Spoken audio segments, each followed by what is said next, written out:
Black Myth Wukong, no microtransactions, no day one paid extra content, no modern day-isms. I think we all know what that means.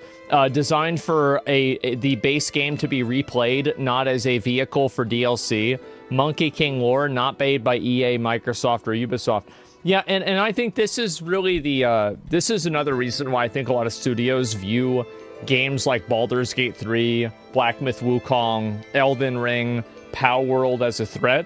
I think the reason why they're perceived as threats is because they raise the bar of expectations that players have. So, like, now that Black Myth Wukong is released, you're going to see when Assassin's Creed comes out, people are going to compare Wukong with Assassin's Creed. They're going to say, you were able to do this in Wukong, but you can't do this in Assassin's Creed. This part is bad. And so basically, it's like it raises the bar for player expectations and like customer expectations. No, they won't. You really think that people won't compare? People are already comparing Assassin's Creed trailers to gameplay from 2012. Actually, sorry, excuse me, 2008. And the 2008 gameplay looks better. You really think they're not going to do that with a new game? Like, come on.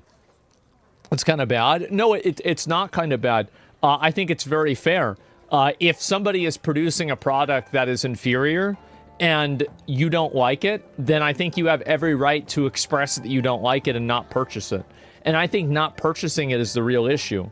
Like something like Concord is a great example for that.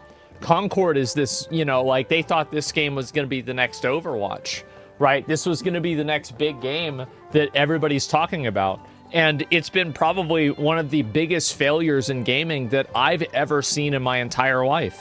Like, I think it's like, I actually think this is worse than Anthem. I do. I think it's even worse than Anthem. And so, but because like Anthem was popular for at least like a month. This wasn't even popular for a day. The day before? No. The day before was also really bad. To be honest, everybody will talk about it. Well, everybody talks about Charles Manson. People talk about, like, Jeffrey Dahmer. That doesn't mean that these people are someone that you'd want to be friends with, you know? Like, just because somebody talks about something doesn't necessarily mean that that's anything that's good. People talk about Superman 64 or E.T. on Atari sometimes, too. Never in a good way. So we can always talk about, like, oh, yeah, well, just because people are talking about it, this is somehow, like, a W. The only people that think that are people that are stupid.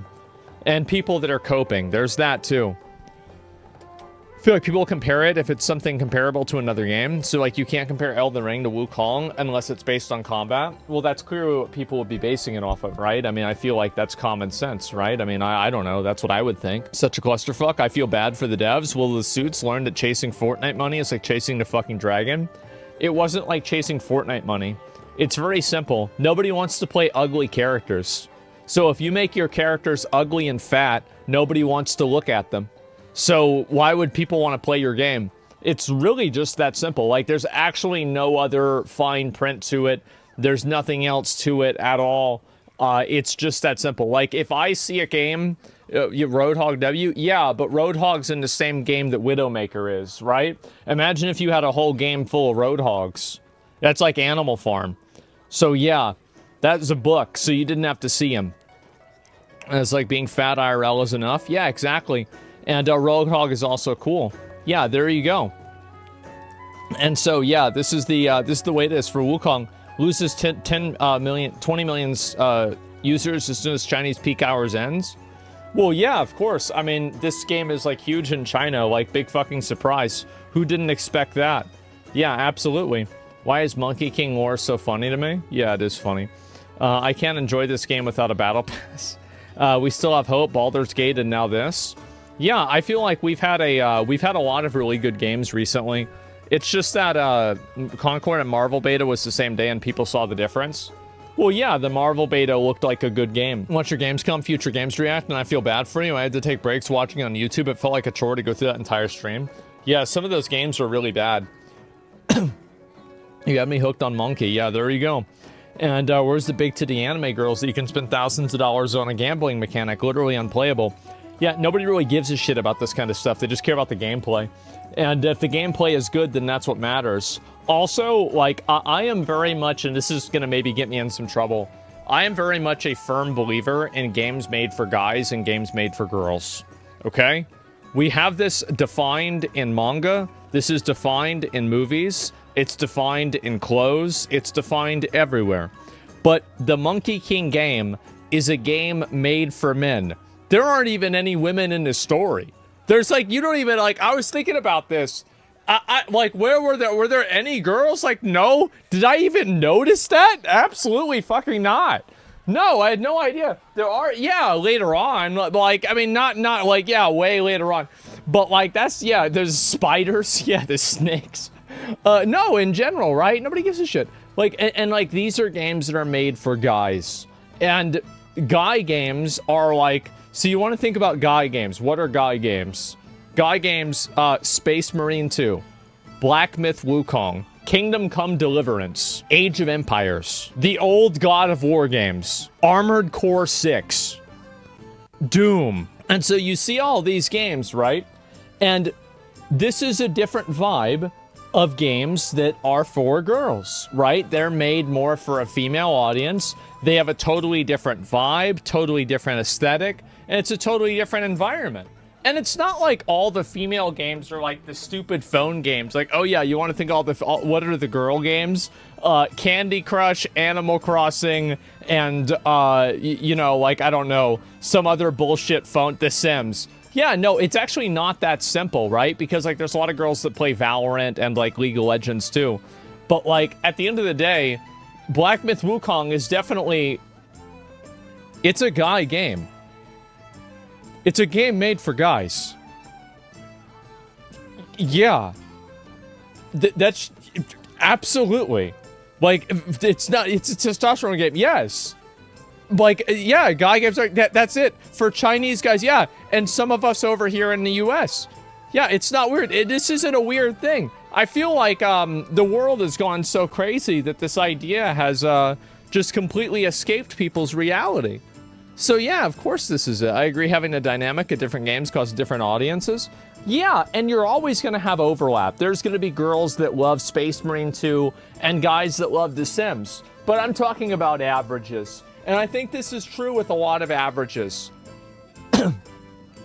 I'm a female and I want all the audience and all I can get. No, I know that. And there's always going to be people that are overlap, but they're not the norm. Yeah, this is, here we go. Great point. Yep, there you go. Why we can finally feel represented. Well, the funny thing is the only people that were saying this were white. And that's literally me. Yeah, everybody sees this character and I think it's cool. That's because, in my opinion, this is like a meta level opinion, is that I think that what causes guys to relate to characters is traits and not visuals. That's why, for example, you can have somebody like Goku that everybody likes, somebody like Dion from Final Fantasy 16, somebody like Sephiroth, or somebody like Dante, or somebody like Conan the Barbarian. It doesn't matter. Vegeta, yeah. It's all basically the same thing. Because it's about the behavior, right? It's about the behavior and like what it represents rather than like the image of the person themselves. And what I mean is like it doesn't have to be like some big, super strong, muscular guy. Like that definitely helps, but it's not a one-to-one. Then skills, yeah. I don't know why. What? Yeah, Master. Yeah, look at Master Chief. Yeah, I'm Master Chief, exactly. I read somewhere that boys imagine that they become the hero while the girl imagine the hero becomes her, something like that. Yeah, maybe it's something like that. I don't know. Cultural amateurs meddling in the work of designers and artists are not needers. Yep, that's what it seems like, man. I don't think this really had anything to do with Sweet Baby or anything like that. I think that honestly the game was just really good and that's really all there is to it. Good games are good, bad games are bad. It's that simple. There's a trend in China where women are cosplaying and doing makeup inspired by one of the spider ladies in Black Myth. Wukong, while some Western gaming journalists criticized the game for lacking diversity and accused it for hating women, it seems to be loved by Asian women. It's pretty good to me. What a surprise. I mean, to be fair, I think that like in any video game that has hot characters, you're going to have hot girls cosplaying the hot characters. Like, that's just the way it is. It's like basically free real estate. So yeah, of course this is what's happening. Maybe there weren't any women in Journey to the West story. Well, here's the reality, okay? Is that in a story about combat in a medieval age, there are going to be no women in that story. Because women are weaker than men, and they don't exist in combat roles. Outside of like 5 or 6 historical examples, that's it. So if you've got a story about fighting and, you know, people killing each other, and this is from the 1500s, there's not going to be any fucking women in that story. What about sorceresses? Yeah, there's a funny thing about that, right? Basically, yeah, Xena Warrior Princess wrote Brienne of Tarth. Yeah, really interesting, really interesting thing about that. Yeah, really, really funny. Yeah, in fantasy games, that's the difference. And so that's the way I see it. And did you see Destiny debated the Tiger King? No, I didn't see that. And those are the exception. They are. Yeah, they do, and to do it because it's hype too. The dude used faulty logic. Cosplay and Wukong is popular there. So of course there's going to be people cosplaying it regardless of representation. Yeah, no, you're right about that. I agree with you. Female characters game science, if you don't know. Is it China's Finger Company? What is this? Is this... These are the female characters in the game? Yeah, this one's really hot. Let's see. Yeah, I mean, this is good to me. Absolutely. Boudica was a real Viking woman? Really? That's crazy, because the last time that I checked, that was a very faulty and unknown certainty whether she even existed at all. And yeah, it's like, it's... And by the way, the only reason why she went on a warpath was because her husband, who was the actual guy that was, you know, the warrior, got killed. So yeah, it's Celtic and Viking. I think it was Celtic. Yeah, I believe it was. But either way, that's not even confirmed historically. Keep that in mind. That is not a historically confirmed fact. It's dubious. So yeah, Joan of Arc. Joan of Arc was a religious zealot. There were people that led in combat, of course. Yeah, sure. But I'm talking about people that are like stories that are about like guys fighting. That's what I'm talking about. I don't know. If people can't understand what I'm saying here, I'm sorry to say, but you like, this is the kind of person that if you make a general statement and somebody feels like it doesn't reflect on them, they're the ones that like speak up about it, right? They're like, well, what about me, or what about that? Yeah, no, well, what about this? There are always going to be exceptions to rules, but the exceptions are simply not the norm. So that's it. Let's see here. It streamed yesterday. Thank you. I appreciate it. Called whataboutism? Yeah, exactly. I'm an outlier. Yeah, there's always going to be outliers.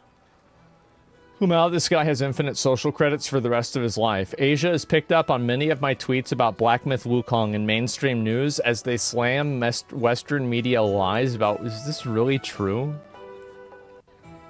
Oh my god, this is so fucking funny. Oh my god. They're using Mark Curran. Oh my fucking... That's so funny to me.